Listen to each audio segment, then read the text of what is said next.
Bismillahirrahmanirrahim. Alhamdulillah. Wassalatu wassalamu ala rasulillah wa ala alihi wa ashabihi wa man wala. Bapak-bapak, ibu-ibu, kita sudah berbicara tentang dua pokok besar dari ajaran Islam, tentang rukun Islam, rukun iman. Masih ada satu yang belum selesai. Kita belum bicara tentang akhlak. Banyak cara untuk membentuk akhlak itu. Yang pertama, lakukan dulu apa yang dinamai takhalluq. Ada perbedaan antara akhlak dan takhalluq. Imam Ghazali beri contoh begini. Akhlak yang baik itu Anda harus bersikap baik kepada anak yatim, ya kan? Itu harus menjadi bawaan. Tapi itu tidak serta-merta muncul. Anda harus melatih diri Anda, membiasakan diri Anda untuk bersikap baik terhadap mereka. Nah, kalau pembiasaan ini berlanjut dengan baik, akhirnya dia menjadi akhlak. Anda terbiasa. Ada riwayat, bisa jadi sahih, bisa jadi tidak sahih, mengatakan begini. Bacalah Al-Quran dalam ayat-ayat yang mengancam, yang ini sambil menangis. Kalau kamu tidak bisa menangis, maka paksa-paksakanlah dirimu menangis. Biasakan diri. Jadi pembiasaan itu adalah salah satu cara yang paling baik untuk membentuk akhlak. Anak-anak kita itu begitu. Saya teringat ada orang tua selalu kalau makan itu dia pakaian. Dia selalu tegur anak-anaknya. Anaknya kalau mau makan biasa pakai singlet saja, ini pakai baju dulu. Anak-anaknya sekarang ini tidak pernah makan tanpa pakai baju.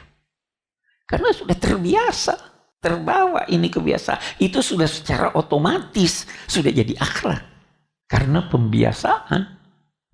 Kita sekarang ini melakukan pembiasaan yang tidak berkaitan dengan akhlak baik, sehingga akhlak anak-anak kita atau akhlak kita itu buruk. Karena kebiasaan yang kita lakukan tidak atau bukan berupa akhlak yang baik. Jadi mutlak ini pembiasaan.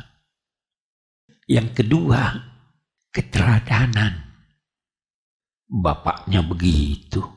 Ibunya dengan bapaknya terus bertengkar. Ya anaknya akan begitu. Oh itu keluarga itu senang musik. Nah anaknya terbawa. Keteladanan. Jadi apa yang dilakukannya itu membentuk kepribadiannya karena keteladanan yang dimulai dari titik demi titik. Biasanya akhlak itu terbentuk sedikit demi sedikit tanpa disadari. Nanti disadari kalau sudah besar. Sama penyakit. Ya. Sakit. Ini sakit kepala aja, enggak apa-apa nih. Nah, nanti kalau sudah ini rupanya udah jadi kanker dia. Kita kembali. Yang ketiga, lingkungan. Lingkungannya baik atau tidak? Saya baru haji, saya selalu berkata pada jemaah yang sama saya bilang coba lihat kita di Mekah, di Medina ini. Masya Allah, bangun sebelum subuh. Ya, hampir tidak ada orang kalau jemaah haji itu yang tidak bangun sebelum subuh. Kalaupun ini dia pasti pergi ke masjid salat subuh walaupun jauh-jauh.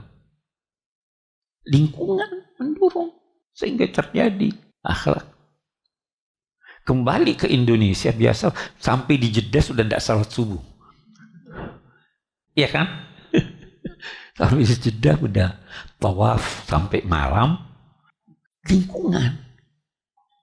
Itu sebabnya kita baca Nabi Ibrahim kan membawa anaknya jauh. Inni askantu min dzurriyyati biwadin ghairi zi zar'in 'inda baitikal muharram liyuqimus shalah. Ini lingkungan buruk ini. Mari saya mau bawa dia ke lingkungan yang baik. Nah, kemudian ada yang paling sulit. Sengaja saya sebut terakhir. Yang paling sulit itu adalah olah jiwa. Itu yang paling sulit. Ini jalan yang ditelusuri oleh ulama tasawuf. Ulama tasawuf itu olah jiwanya.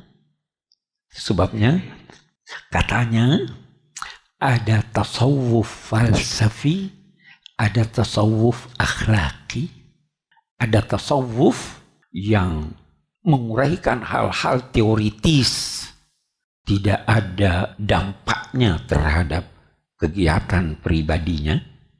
Tapi ada juga tasawuf yang intinya akhlak yang mulia. Olah jiwa itu yang paling sulit. Nah, dalam konteks olah jiwa ini, Rasul Shallallahu Alaihi Wasallam memberikan kepada kita teladannya.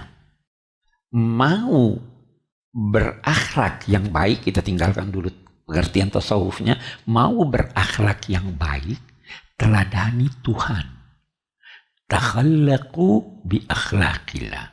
Berakhlaklah dengan akhlaknya Tuhan. Pelajari itu Asmaul Husna. Itu sifat-sifat Tuhan yang sangat mulia. Teladani itu Anda punya target di depan. Baru berakhlaklah seperti itu. Tuhan pemaaf, Tuhan penyabar, Tuhan menangguhkan penjatuhan sanksi, dan sebagainya, dan sebagainya. Itu kita punya teladan itu. Oh, saya teladani ini. Dan kalau tidak memahami sifat-sifat Allah itu, teladani itu pada orang yang mampu meneladani sifat-sifat Allah. Di sini Rasulullah teladanilah akhlak Rasul. Nah, itu jadinya akhlak. Karena itu kita mau lihat akhlak ini bukan hanya berkaitan dengan sikap keluar. Anak ini yang kita lihat. Saya harus baik dengan Anda di luar. Ya kan? Bukan cuma itu. Tetapi saya juga baik terhadap Anda di dalam hati Anda. Saya bisa saja datang hormat, mari silakan ini. Tapi hati Anda terhadap dia iri hati atau tidak? Iri hati kan tidak ada yang tahu. Tapi akhlak di luar baik, di dalam juga baik. Oh, dia punya kesalahan. Udah, saya pura-pura nggak tahu aja. Tetapi saya bersangka buruk pada dia. Jadi bukan cuma keluar, tetapi ke dalam juga. Itu Nabi Shallallahu Alaihi Wasallam pernah satu ketika datang seorang yang begitu jahat kepada beliau, begitu jahat kepada anak-anak beliau, sehingga beliau mengatakan siapa yang bertemu dengan dia bisa dibunuh. Nabi halalkan darahnya. Sudah luar biasa. Suatu ketika orang itu datang mau minta maaf pada Nabi. Nabi diam, mendesak, maafkan saya wahai Nabi. Nabi berkata akhirnya, oke deh, pergilah, maafkan. Setelah orang itu pergi, Nabi bersabda begini kepada sahabat-sahabatnya. Tadi itu saya sengaja diam supaya ada salah seorang dari kamu memenggal lehernya. Sudah terlalu bejat orang itu. Terus kata sahabatnya, Hai Nabi, kenapa kamu tidak berikan kepada kami isyarat dengan matamu? Apa kata Nabi? Oh, seorang Nabi tidak wajar memberi isyarat-isyarat mata di hadapan. Coba lihat. Itu akhlak. Itu yang kita teladani, akhlak Nabi yang seperti itu. Kita tidak mau pura-pura di depan ini, tapi hati. Karena itu dalam ajaran agama kita tidak pernah disuruh membenci manusia. Kita disuruh membenci perbuatan buruk. Beda itu ya. Itu anaknya Nabi Nuh yang durhaka. Allah berfirman menyangkut dia, innahu amalun ghairu saleh. Dia itu melakukan pekerjaan yang tidak baik. Bukan dia itu orang jahat.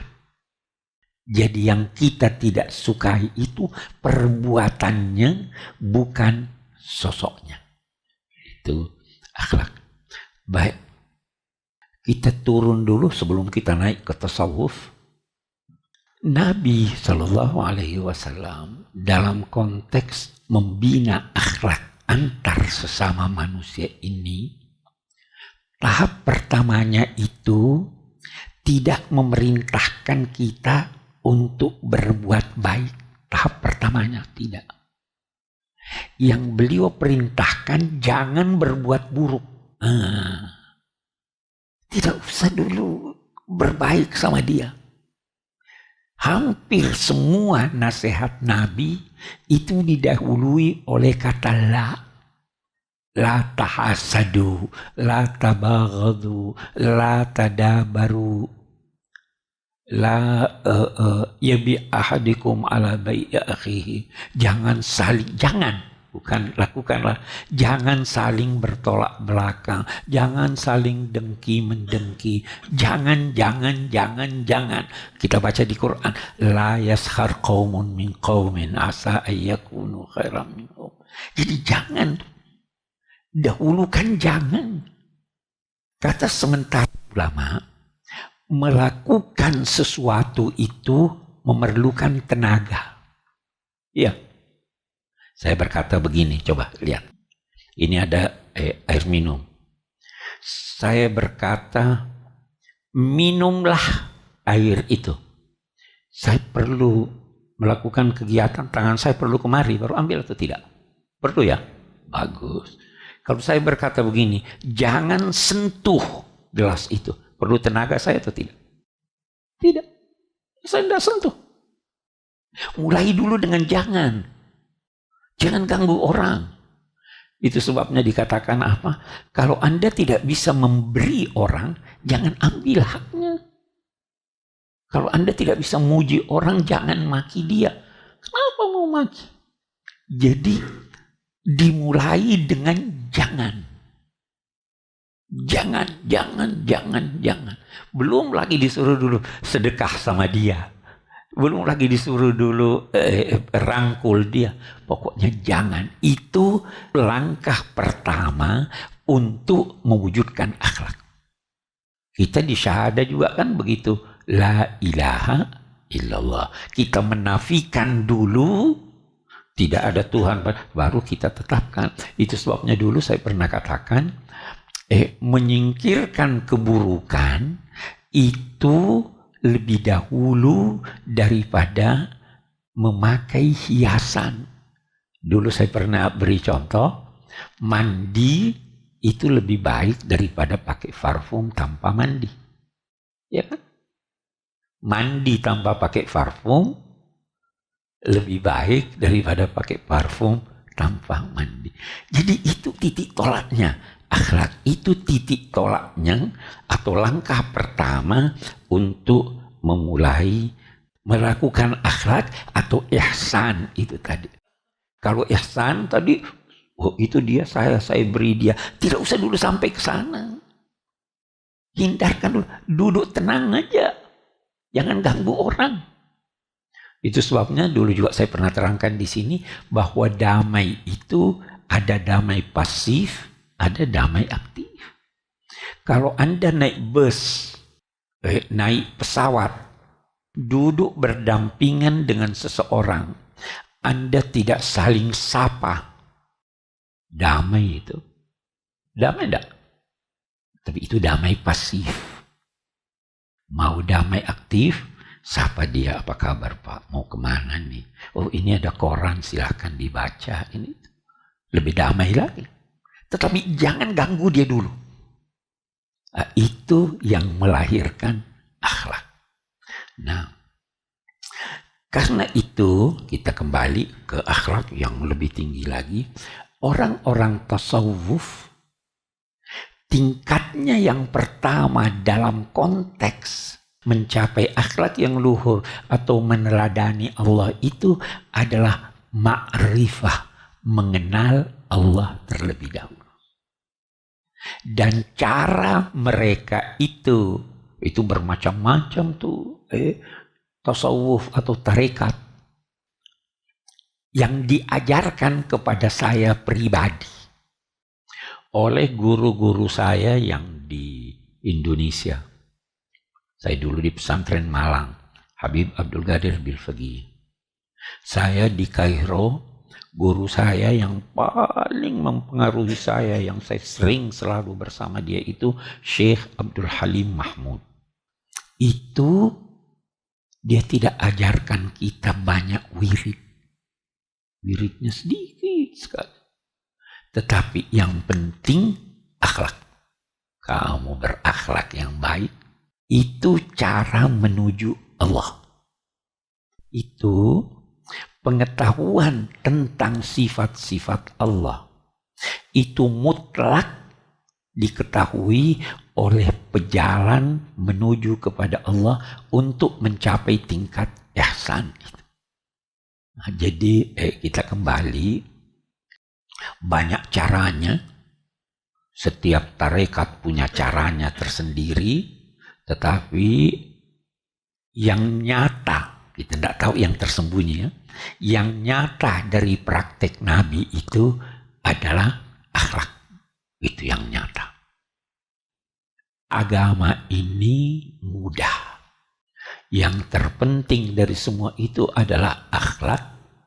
Nah, akhlak kepada Allah, akhlak kepada manusia. Akhlak itu, akhlak kepada Allah itu intinya menyadari bahwa dia baik. Nah, bisa enggak Anda melakukan terhadap manusia bahwa ini baik ini? Kalau Anda beranggapan, atau jangan jauh-jauh, dokter. Dokter, Anda pergi berobat pada dokter, Anda anggap dia baik ya. Dia suruh Anda minum pil pahit, mau enggak? Oh jahat nih dokter, dia kasih pil pahit. Anda terima. Anda bersangka baik pada dia. Bersangka baik pada Tuhan. Kenapa? Oh, saya kok kena musibah nih? Sangka baik atau tidak? Oh, saya kok diberi rezeki yang terbatas? Sangka baik atau tidak? Itu ada ulama-ulama tasawuf yang sampai-sampai sedemikian dalam sangka baiknya pada Tuhan sehingga dia menyerahkan segala sesuatu pada Tuhan. Ada satu orang, itu dalam kitab-kitab tasawuf, ada satu orang lagi tenggelam. Terus ada temannya bilang, saya nggak bisa bantu kamu, tunggu saya pergi panggil orang, bertahanlah. Dia bilang, tidak usah panggil orang, Tuhan nanti yang ini, apa yang diputuskan buat saya. Jadi dia sudah tawakalnya tanpa usaha. Kenapa? Karena dia sangka baik sama Tuhan.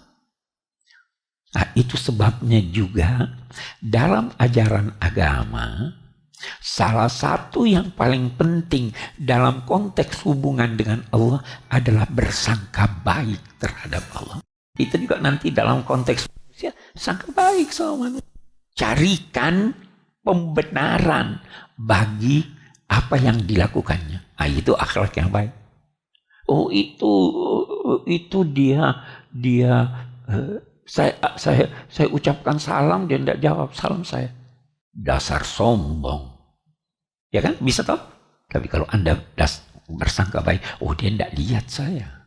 Dia tidak dengar saya. Hal pertama yang ditanamkan oleh iblis kepada manusia adalah sangka buruk terhadap Tuhan. Itu hal pertama. Al-Quran Tuhan tidak melarang kamu memakan buah pohon itu kecuali karena Tuhan tidak mau kamu menjadi malaikat atau kamu kekal. Sangka buruk ditanamkan pada Tuhan. Sangka baiklah pada Tuhan. Itu terhadap baik Tuhan. Manusia juga sangka baik dulu terhadap manusia. Jangan bersangka buruk kecuali kalau sudah terbukti sedemikian banyak kelakuannya yang buruk. Itu pun jangan benci manusianya, tapi benci perbuatannya. Itu dasarnya akhlak, itu yang diajarkan oleh Nabi Sallallahu Alaihi Wasallam.